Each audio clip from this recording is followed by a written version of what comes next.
Hi, it's Tracy from Two Rocks Tarot, and today I'm going to be doing a Samhain Spread by Grounded in Magic that I found on Instagram, and I will be using the Seasons of the Witch for this particular spread. And the reason I'm doing it is because it's actually about our ancestors. It's actually based on gifts and so forth, and doors that your ancestors open for you. Now, I've I was actually going to do a video about this anyway, but I thought this would probably sum it up well. I kind of get the feeling that my ancestors aren't all that bothered or invested in me, to be honest, really. And so I thought it would be kind of interesting to do this spread to see if I'm mistaken. And yeah, you know, just go from there, really. So the first position is, what gifts, roots did my ancestors establish for me? So let's give it a shot. Oh gosh, dropped the whole lot then. So what gifts, roots did my ancestors establish for me?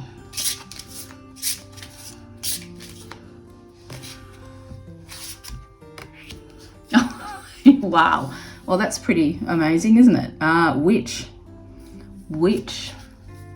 Grab hold, allow the dwelling fire within belly, awaken all that is. A mere glimpse, a delicate pull at the very roots, living in the alchemy of self. Well, that's a pretty amazing card to pull up in this, isn't it? Wow. So I wonder if there was a witch in my ancestral line somewhere. Because it's kind of interesting, because my grandmother used to read cards, but you know, she read normal plain cards, and she was quite well known in Germany. People used to travel all over to actually see her. She was uncanny, very uncanny. And the reason she stopped, she actually predicted a day right down to the time when one of her best friends' fiance, I think it was his fiance, was going to die, and it come true, and she scared herself and she packed away her cards and never read again. And I remember asking my mother not too long ago, I said, well, did anybody else read the cards in the family or anything? She said, no, not that she knows of, that her mother was the only one. Nothing was ever, you know, because my mum's, how am I going to say it? My grandmother's mother used to live with my mum and her dad anyway. So, you know, and apparently she was someone who enjoyed a great laugh. But obviously, having what gifts, roots did my ancestors establish? Obviously, there must have been a witch someplace. Well, that's really blown me away. That's really absolutely blown me away. I can't believe it that card actually turned up in that position. What gifts? Because I've been really drawn very much so into my witchy side lately. Like only yesterday, I kid you not, I established a bigger altar. I decided I needed a bigger altar again, because I'll be doing more workings and more, you know, getting into doing stuff. And then I decide to do this spread, and look what comes up. So I just want to have a look and see what it says in the book. Oops, where are we? 43. It might be the last one, is it? Let's have a look. Okay, so it says, hello, beloved witch. You are the center of this card, your energy, your strength, your wisdom. A witch taps into the healing powers of the earth and the wisdom of the powers that be, as well as the energy within us all. A witch can move energy to create any life of choice. A witch knows how to see signs in everything around her. A witch uses her potions and spells to give healing and hope to all who seek her guidance, using her gifts for the good of all to heal and nourish. When the witch appears, believe that you are wiser than you know, and the thousands of years of wisdom from the wise ancient ones are available to you now. If you are finding your path to this magic, this card is confirmation that you should continue to explore your craft. If you are an experienced witch, know that it's time to dig even deeper. Perhaps step up as a priestess and start your own coven. This message is even stronger if you have pulled the healer card. Well, that's kind of amazing, isn't it? Because, yeah, like I said, I've been really, now that I'm well on the path to recovering, I've been really drawn back into it. And, yeah, that's amazing. I can't believe I got that card. So there must have been someone, you know, someone in our family line. So my mother's side is German and my dad's side is English. Which I've never really questioned him about his side of the family, and I suppose being 90, I suppose I should, to see if there's anybody on his side of the family. Yeah. Okay, so the second one is, what doors did my ancestors open for me? So what doors that one popped right up. Voices. Just make sure that you can see that now. I've made some room on I used to have the flowers up here, and I realised that I wasn't giving myself enough room to actually lay out the cards, so I've laid them out a little better. So voices, with a tug at the gut, feel them, romance your very breath, listen to the gentle flickering within your eyes, for this is where they guide. So what doors? And it's funny to get voices in it, isn't it? In it, that's really great English, isn't it? Because you know that I've been doing spirit messages. I've done them, and I've been doing some on pets as well in spirit. And only before I was just having a lazy day today. I'm actually sitting in my pajamas. That's why I'm filming it this way. But I thought, I'd like to see, the actual cards. I think it's always good. And I was just thinking to myself, because I was looking at the views, and I'm thinking, I wonder if I should even bother doing them at all. But looking at voices, I mean, I do hear things, I do see things, I taste, I smell, I've got the whole lot when it comes to spirit. And I've only just been thinking, I wonder if I should even bother doing these videos. But if this is a door that my ancestors opened for me, perhaps I need to find a different way to approach them. I don't know. I'm not really sure. I do know what that's telling me, and I'll probably study this spread in depth once I finish filming it. And what's really strikes me is there's three figures, like the triple goddess as well. I mean, if witch has been in my family history, and we've got the triple goddess, which is kind of really it's not a modern version. It's been around in a mother, maiden, and crone for a while, but it just makes me feel that perhaps the triple goddess. I've been very drawn to working with Hecate again, or Hecate, however you want to pronounce it. And, she's known too as a triple goddess as well. So that's quite interesting. So perhaps this is a gift from the goddess, and I've just got to figure out a way to utilize it more. Yeah, interesting. I'll have to think about that more. So the third position is, how am I currently honouring the foundation that my ancestors created? So how am I currently honouring the foundation that my ancestors created? Oh, I reckon that one is, since that just shot out like that.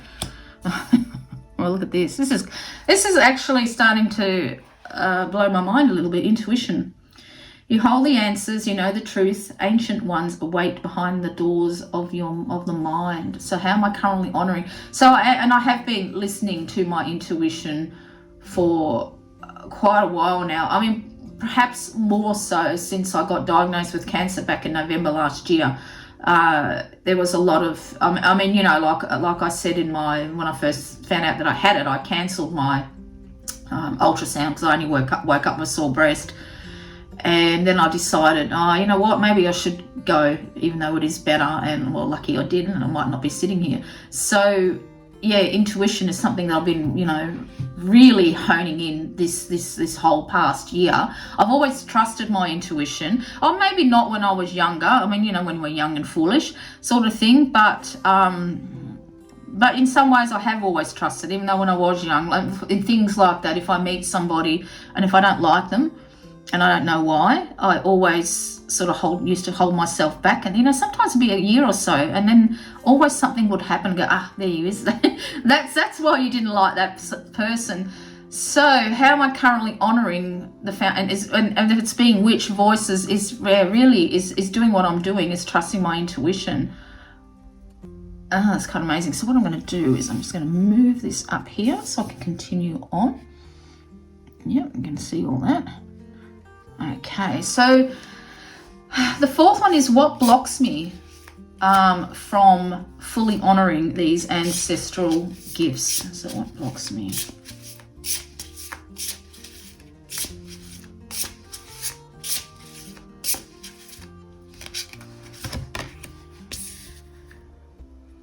You can see that. Greet the darkness. Here where the spine bends and the mouth quivers, breathes the hidden, the pieces that make you whole but cut deep with all of their sharp edges. Now what I find really interesting about this card is I'm noticing all the boobs. Okay, now you know, everyone knows I've had a mastectomy, and pretty much you greet the darkness when you get a cancer diagnosis. You certainly do. You straight away you think you're going to die. You know, you've got to be honest with it. You know, until you find out what stage you're at and what you can do and everything like that, there is that fear. You do greet that darkness of perhaps this is your time. We all got to die. I know that, but I'm not ready to die. I'm only 55, and this really, and of course this is what's blocked me, because I've only been starting to make videos now, haven't I? Because I've been feeling better, sort of thing. I still get tired. Like today, I really wanted to go and visit Nina. I was just too tired, so so here I am in my pajamas making videos. But I'm trying to do something, okay, with the time that I've been blessed with. You know, I've been given a second chance at life, and this really makes sense. What blocks me from fully honoring these ancestral gifts is because I had to greet the darkness. I had to greet the very possibility that I was going to die. And I just find it interesting, you know, I'll just get rid of this glove, honestly. I'll get my little pointer, because I like using my little pointer. Actually, what did I do with see what's happened is I've tidied my desk and now I can't find things. Here it is. Here's my little pointer.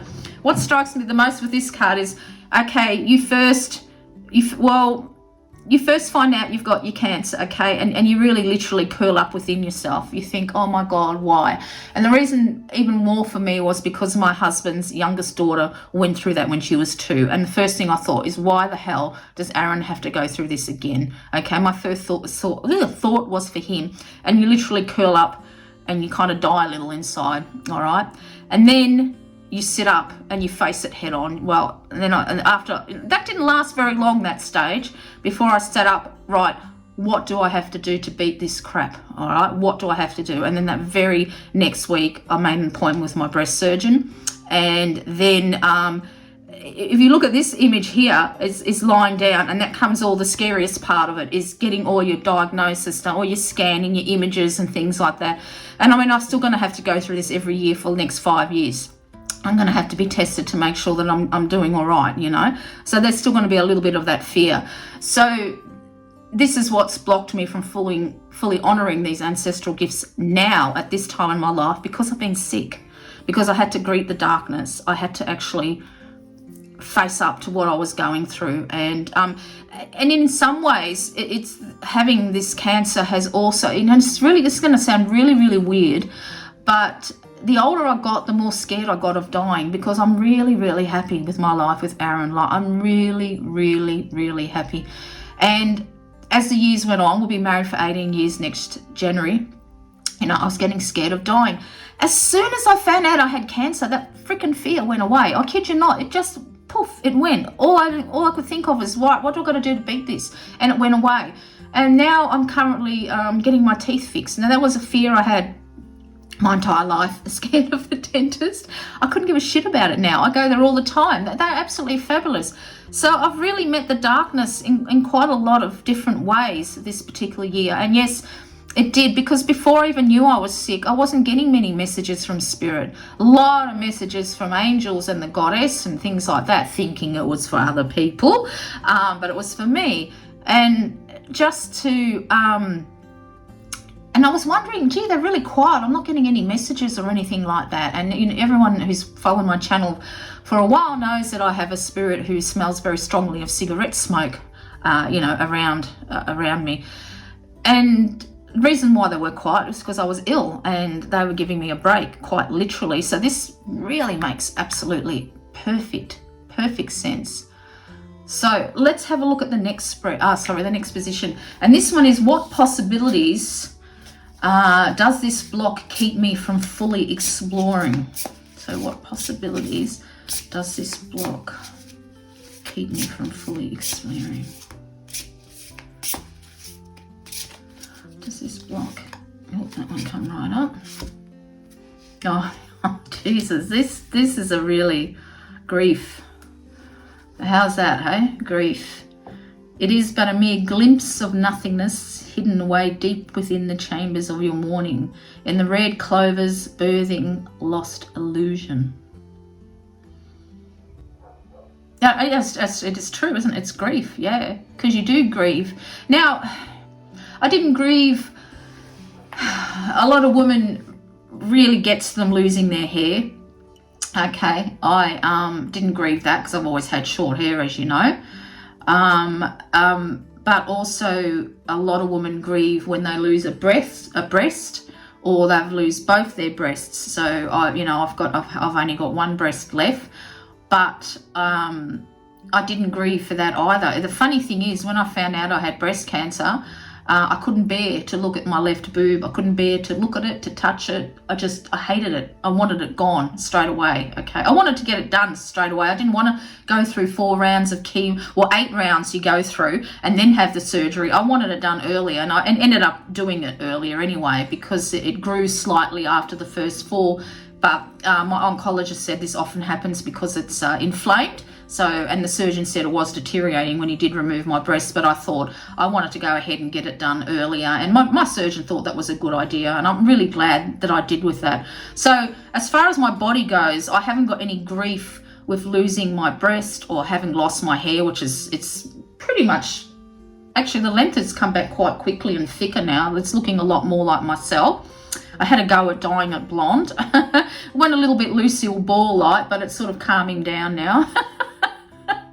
But anyway, but what's got me, what I really most see, her arm is in the left. Now my left arm, because I had an axillary clearance, so my lymph nodes were removed, and this is why I have to wear this glove and this arm for the foreseeable future, because I've got lymphedema, which causes swelling, because your lymph nodes are removed, you can't actually your whole arm swells up and it doesn't drain out the fluid. So I've got to massage it, twice a day, and it's going really, really well. But that bloody arm is what annoys me the most, okay? Because your movements are limited. Even shuffling tarot, this isn't too bad because it's not such a huge death, but even shuffling tarot cards, I still have numbness in my fingers, and I think that's from the chemo, because I shouldn't have really had my last lot. I should have done it, had a 2-week, waited another 2 weeks, but I just wanted to get over and done with. But that'll come back. I'm not too worried about that. So really, what does it block me from fully exploring? And this is true. It's that's what the grief is, really my arm more than anything. That's what I hate the most. I don't care about my boob. I don't care, because for me that needed to go. I really didn't care less about that. But it's interesting, the mobility of my left arm, that really freaking annoys me like something. And I suppose it has stopped me from fully exploring it more. But I've been really strict on myself. I've really been, like I said, my witchy side has really been calling to me, and I've really been, delving into it. I'm going to buy some nice candles, and I've got all sorts of ideas that I want to do to work with that side again. But that's kind of interesting about having the grief. Yeah, because I do. And maybe I haven't been accepting of it. It's been annoying, and because my nerves are coming back in the feeling, it's been getting uncomfortable to wear a bra again. I have to wear a bra extender because it's sort of digging into my rib cage, and that's why I thought today I'm just going to have a PJ day today and just let it relax, sort of thing. So the feeling of the nerves have been coming back, and that's kind of annoying too. So that's kind of interesting to have. I'll just move that over there. A couple more cards to go. So the next one is, what can I do to work through this block? So what can I do to work through this block?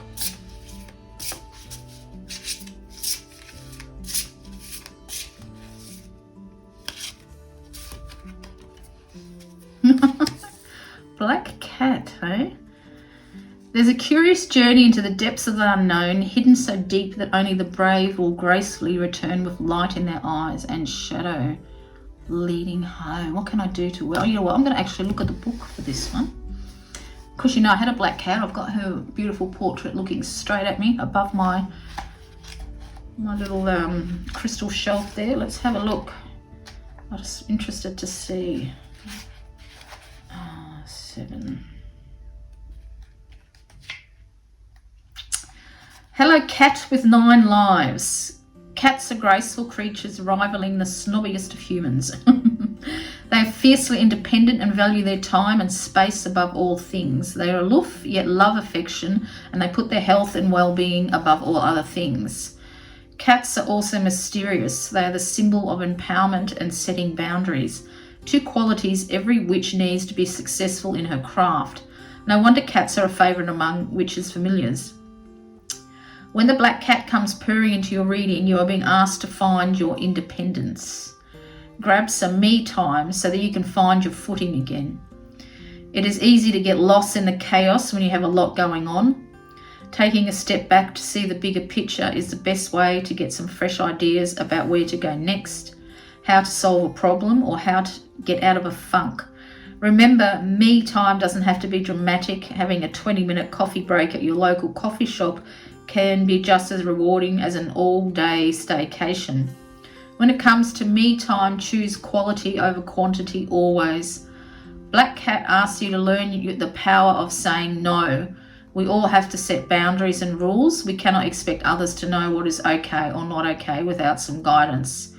Nor can we expect others to know when we have too much on our plates. It is okay to say no, this isn't a selfish act, and it doesn't mean you don't care. It is a sign of self-respect and will help in the long term.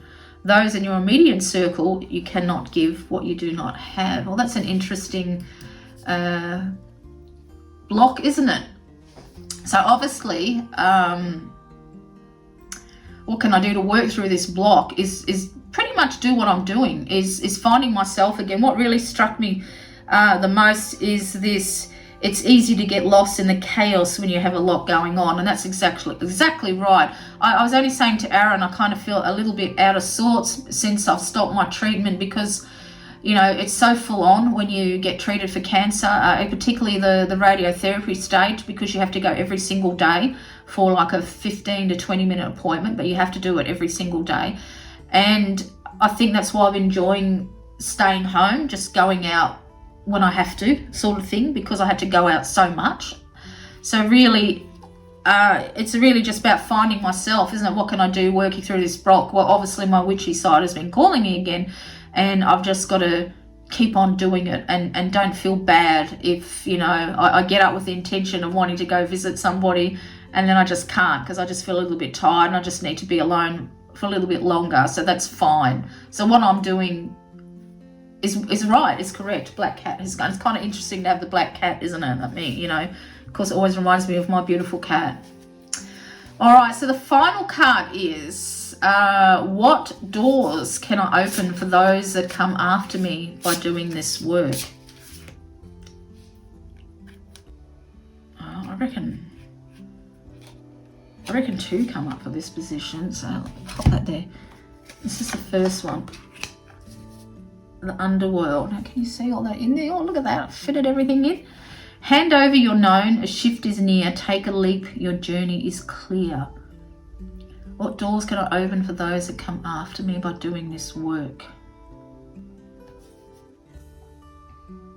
No, you're never gonna guess what the other card was. I wonder if I can fit them all in if I move that just down there. Not really, but the other one was actually divination. So that was the 2 cards. Take a breath, take it twice, insightful reflections, and guided by light. It's very much me, that actual picture in that card. I'm really being, like I said, I've just been, you know, just want to order some candles. I've just trying to find some candles that aren't actually toxic. Now, a lot of you would think, I was looking at beeswax, and then I found out that a lot of beeswax candles aren't 100% beeswax. They can be wrapped with paraffin. That's not all that great. A lot of soya candles can be from genetically modified crops, and oh my gosh. Anyway, I found there's a hippie town called Nimbian here in Australia where a lot of hippies go, and there's a candle factory there. Now, they actually use paraffin wax, but they're all hand dipped, but they use the food grade one, so there's nothing toxic in it. So that's what I'm going to be buying them from, because lately I've been burning, instead of having electricity, you know, like normal lights, I've been burning candles again, and I've just, this is really, this is actually this is really kind of, it's not freaking me out, but it's just blowing my mind, because there's a little, I've got a table next to my side of the couch where I sit, because, we both got recliners, my husband and I. And I've just set up a table, and I've actually put all my crystal balls that I've got on that particular table, because I want this, bar this one, because I want to see them all. And I've just put a candle on it today, and I've got a beautiful amethyst cave, and I've got, a couple of crystal balls in front of it. I haven't read the tarot. Well, I have kind of, because I've got a little side table. Sometimes I pull across and I'll read it if I don't want to come up here into the front room. But this is kind of interesting. So what doors can I open? I've got the underworld. I'm going to have a look again. I want to read that. This deck, when I first got it, I thought it wouldn't, it would be more of a gimmick. I didn't think I would actually, I didn't think it would be as good as it is, but it's actually even better than I thought. It really, really is quite a good deck. I've had a look at the other one that they've got out, but it doesn't really do anything for me, the Yule one, but this one I really, really like. So it says here, so this is what doors can I open for those that come after me. So in magic, the underworld is a place of transition between one life and the next. A place where you can retreat to replenish your soul and learn the details of your next human experience assignment. That doesn't mean you won't find judgment when you cross the veil. It is often said that how you live one life will determine your abundance in the next. Those who go through life with loving, kind hearts will find prosperity and great love in the next. Those who were cruel will find themselves in a life of hardship and trauma as a way to atone for their unkindness. The message for this card is about transitions. It's about moving out of the old and into a new way of living. We've been clearing out baggage for a long time, because it takes a long time to clear out ways of doing and thinking that make up our very ways of life, but it's time to step through the threshold into something new and different. This can be scary because it means something you has had to die so that your new life may begin. You are more than prepared to handle this new path, or it wouldn't have been given to you. Embrace the change, loved one. So this is what doors can open for those that come after me. So now of course, I've got two daughters who are nowhere near interested in the tarot or crystals or anything like that. Although my stepdaughter has been quite enamored of crystals lately, but there is nobody who is going to follow in my footsteps from my two daughters. And I've got 7 grandchildren, soon to be 7. One's coming at the end of November. It remains to be seen whether one of these grandchildren might pick up things that, that I do. I don't know, do we? We just don't really know if that's going to happen or not. But, yeah, it's kind of interesting. And it's kind of, both my daughters have got very, very long hair. Very long hair, actually. But there's 3 here. There's 3 here. So I've got 2 of my own daughters, and I have got 2 stepdaughters.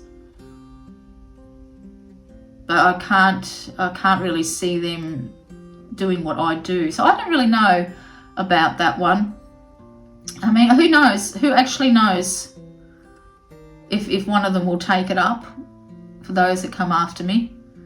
Maybe one of my grandchildren will, maybe one of their children will, and I'll be helping them from the other side do divination. I always like to think that my grandmother, actually, her spiritual hand is the one that pushed me into this type of work, even though it scared her in her life. I just want to read what the divination says about here. Cards, tea leaves, coffee, clouds, candlelight, flowers. There are a dozen of ways to embrace the art of divination, a practice used to seek guidance from the divine and part of a witch's toolkit for centuries. It is a beautiful practice that can help you see beyond what is immediately in front of you. It can show you hidden dangers and gifts, provide new ideas, and shut down old ones. Divination is a way to seek the advice of the powers that be while also showing hidden dangers and truths. If you have pulled divination, you are being asked to explore your ability to receive guidance from the earth and divine. Now it's time to go deeper into your practice, and you must learn to trust your own ability to feel your way into messages, as well as your ability to interpret them. This card also means there is a need to take more time to reflect. It can be easy to get lost in the day-to-day without taking time to process everything you've been through. Something as simple as pulling a single card every day, either in the morning or evening, can help you make sense of the events around you. It can help you to see things that you overlooked or consider something you would never have otherwise. So it really looks like that I need to be reflecting, doesn't it? But how these doors are going to, I don't know. I know my stepdaughter, I have my oldest one, because I've got two. My older stepdaughter, she likes to go and see mediums, and she always wants me to read her cards and so forth, and she's getting right into crystals and all that type of thing. So I suppose I have opened a door for her in that way. My oldest dabbled in tarot for a little bit, and my youngest, but it's just not for them. They're just not into it. And fair enough. I mean, gosh, my oldest, she's going to have her 5th child soon, so like she hasn't got her hands full enough. But who's to say that when she's older that she might pick that deck of card? I don't really know. I really don't know. So that's a hard one to try and think what doors I'm going to open. I'm very open to anybody who's watching this video to put their thoughts in. But maybe perhaps when I'm dead and gone, that I will reach out to one of my ancestors and help them with their divination journey, which I believe my grandmother gently has. Because one of the first things my mother asked me is, aren't you scared about what you'll see? And I said, no, I'm not. Except, of course, when I found out I had cancer, I did not read the cards. Okay, I really sort of read more of my oracle cards. I have to say, more of my oracle cards, and that's fine. That's just that's just natural for everybody. Now this is interesting. This candle here, the first one lit, and then the second one there, I couldn't get it lit up, and I actually had to throw it out, and I've got another one. And the same thing has happened. Very, very dim, isn't it? It's very, very dim. It's kind of interesting, eh? That's happened again. And actually this little pug, I don't know if it's going to show up, but his little eyes are closed. His eyes are closed. So yeah, I don't know what to really, it's hard to make out what, for that last one, how this is going to open for those that come after me. Maybe, I don't know, if they find out about me, they think, wow, geez, Nana used to do that. This is really awesome. I'm gonna try it. I don't know. But this is a really good spread. I really, really like that. There is another one I want to do from Emerald Lotus Divination, Trick or Treat spread, and I'll probably use the Halloween Tarot, the other one that I've got. But this deck is actually quite amazing. It really, really is. I think I'm going to take an actual photo of that, because I can't quite get over the cards that came up. It actually makes me feel a little bit emotional. I didn't think I would get such a strong reading from this, because like I said, I really didn't think that my ancestors were all that bothered with me or paid much attention to me. Maybe I'm wrong. Perhaps I was wrong, I should say. Not maybe, perhaps I was wrong. Perhaps I was wrong. Anyway, until next time, this is Tracy. Like I said, if anybody's got any insight they want to put in the comments, I always love to read people's comments. I really do. Take care.